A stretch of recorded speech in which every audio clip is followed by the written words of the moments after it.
پاکستان میں کسی سے کوئی بات کرو ان کو تکلیف ہو جاتی ہے، ان کو برا لگ جاتا ہے۔ چھوٹے چھوٹے بچے تو اپنی جگہ، لیکن بڑوں کی ایموشنل رینج بھی 5 سال والے بچوں والی ہے۔ ان کو کوئی بات سمجھانے کی کوشش کرو ان کو برا لگ جاتا ہے۔ ہر سال سیلاب آتے ہیں، ہر سال ہلاکتیں ہوتی ہیں، لوگ ڈسپلیس ہوتے ہیں، گھر تباہ ہوتے ہیں، روڈز اور پل بہہ جاتے ہیں، مگر ہماری سرکار ہے کہ اس کے کان پہ جوں تک نہیں رینگتی۔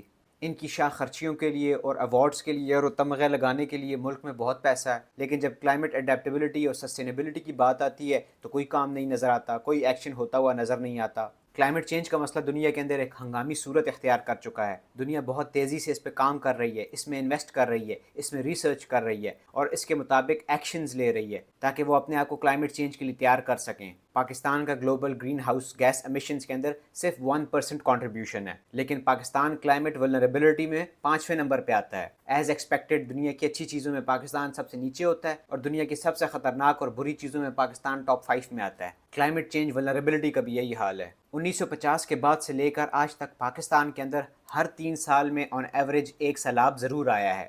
2010 کا جو سیلاب آیا تھا وہ پاکستان کی تاریخ کا سب سے بدترین سیلاب تھا۔ اس سیلاب میں 2000 کے قریب لوگ مارے گئے تھے اور پاکستان کا $10 بلین کا نقصان ہوا تھا۔ جسٹ فار کمپیریزن، سپری کے ڈیٹا کے مطابق 2010 میں پاکستان کا ڈیفنس کا بجٹ $6 بلین تھا، اگر 2023 کے ڈالر کے ریٹ پہ کمپیئر کیا جائے۔ پھر اسی طرح آپ کے 2022 میں فلڈز آئے جس میں 3 کروڑ 30 لاکھ لوگ افیکٹ ہوئے تھے اور 80 لاکھ لوگ انٹرنلی ڈسپلیس ہوئے تھے۔ 2022 کے فلڈز میں ہلاکتوں کی تعداد تقریباً 2000 کے قریب تھی اور پاکستان کو جو ٹوٹل نقصان ہوا تھا وہ تقریباً 16 سے 17 بلین ڈالر کے قریب تھا، اور 2022 میں پاکستان کا ڈیفنس بجٹ $10 بلین تھا۔ ڈیفنس بجٹ کا کمپیریزن میں صرف آپ کو سمجھانے کے لیے کر رہا ہوں کہ پاکستان کے لیے ڈیفنس جتنا امپورٹنٹ ہے اتنا ہی کلائمیٹ چینج بھی امپورٹنٹ ہونا چاہیے، کلائمیٹ چینج کے اوپر بھی اتنا ہی پیسہ خرچ ہونا چاہیے، کلائمیٹ چینج کو بھی اتنی ارجنسی کے ساتھ ٹریٹ کرنا چاہیے جتنا ہم اپنی سیکیورٹی کو ڈیفنس کو کرتے ہیں۔ اینڈ دا پوائنٹ بینگ کہ جو پیسہ آپ اپنی ڈیفنس کے اوپر خرچ کرتے ہیں اپنی سیکیورٹی کو انشور کرنے کے لیے، اس سے کافی زیادہ نقصان آپ کا کلائمیٹ چینج کر رہا ہے۔ اس کے اندر سمجھنے والی ایک اور بات یہ بھی ہے کہ کئی لوگ ایسے بھی ہوتے ہیں کہ جن کی ڈیتھس رپورٹ نہیں ہوتی، جو انڈاکیومنٹڈ ڈیتھس ہوتی ہیں۔ 2022 میں ہماری 1800 کے قریب ڈاکیومنٹڈ ڈیتھس ہیں۔ ایمنسٹی انٹرنیشنل کے مطابق اس کے علاوہ کئی ڈیتھس ایسی ہوتی ہیں جو انڈاکیومنٹڈ ہوتی ہیں، جو رپورٹ نہیں ہوتی۔ اس کے علاوہ سیلاب کے بعد بیماریاں پھیلتی ہیں، ان میں لوگ مارے جاتے ہیں،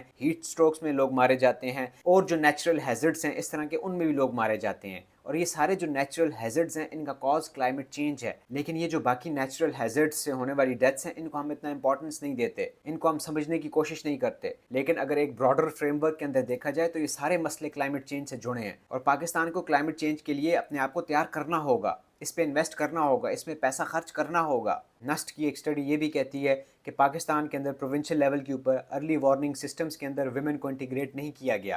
ارلی وارننگ سسٹمز کے جو فریم ورک ہیں پاکستان کے پاس پروونشل لیول پہ، ان میں ویمن کی جگہ نہیں ہے، ویمن کو انکلوڈ نہیں کیا گیا۔ نیشنل لیول کے اوپر جو باڈیز کام کر رہی ہیں جس میں NDMA بھی آتی ہے، ان میں تو ویمن کو ارلی وارننگ سسٹمز کے فریم ورک اور SOPs میں شامل کیا گیا ہے، لیکن پروونشل لیول کے اوپر جیسے PDMA ہے، پروونشل ڈیزاسٹر مینجمنٹ اتھارٹی، اس کے ارلی وارننگ سسٹمز میں ویمن کی جگہ نہیں ہے۔ سو دا پوائنٹ بینگ کہ ویمن کو بھی انکلوڈ کرنے کی ضرورت ہے ارلی وارننگ سسٹمز کے اندر۔ ارلی وارننگ سسٹم کیا ہوتا ہے کہ پہلے سے پتہ چل جائے کہ بھائی فلڈ آنے والا ہے، سیلاب آ رہا ہے، جس کی وجہ سے لوگوں کو ان علاقوں سے نکالا جائے جہاں پہ سیلاب آنے والا ہوتا ہے۔ لیکن پاکستان کے اندر پروونشل لیول کے اوپر، لوکل لیول کے اوپر جو ایسے فریم ورکس ہیں ارلی وارننگ سسٹمز کے، ان میں ویمن کو انکلوڈ نہیں کیا گیا، حالانکہ ہمارے جو دیہی علاقے ہیں وہاں پہ ویمن ارلی وارننگ سسٹمز کے اندر بہت افیکٹو رول پلے کر سکتی ہیں، کیونکہ وہ فیلڈ میں کام کرتی ہیں، کیونکہ وہ گھروں سے باہر جا کے ایگریکلچر میں انگیجڈ ہوتی ہیں، کیٹل ریئرنگ میں انگیجڈ ہوتی ہیں، تو ارلی وارننگ سسٹمز کے اندر وومن ایک بہت افیکٹو رول پلے کر سکتی ہیں۔ لیکن پاکستان کے اندر کوئی اس طرح کا پروونشل لیول کے اوپر، لوکل لیول کے اوپر اس طرح کے سسٹمز نہیں ہیں کہ جن میں ویمن کو انکلوڈ کیا گیا ہو۔ اس کے علاوہ یہ اسٹڈی یہ بات بھی کہتی ہے کہ پاکستان کے اندر جو لوگ فلڈ کے سورس کے پاس رہتے ہیں، سیلاب کے سورس کے پاس رہتے ہیں،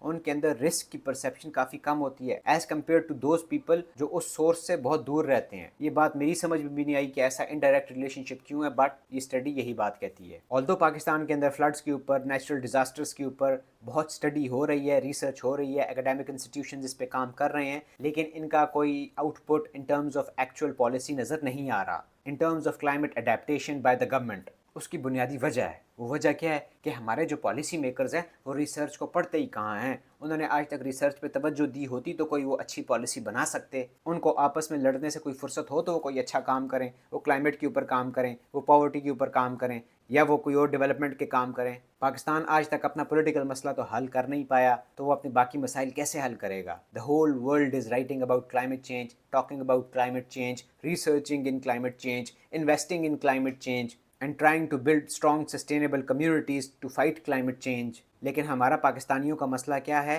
کہ ہماری پاپولیشن اتنی زیادہ ہے کہ ہمیں اس بات سے فرق نہیں پڑتا کہ ہمارے ہر سال 2000 یا 3000 لوگ مارے جاتے ہیں.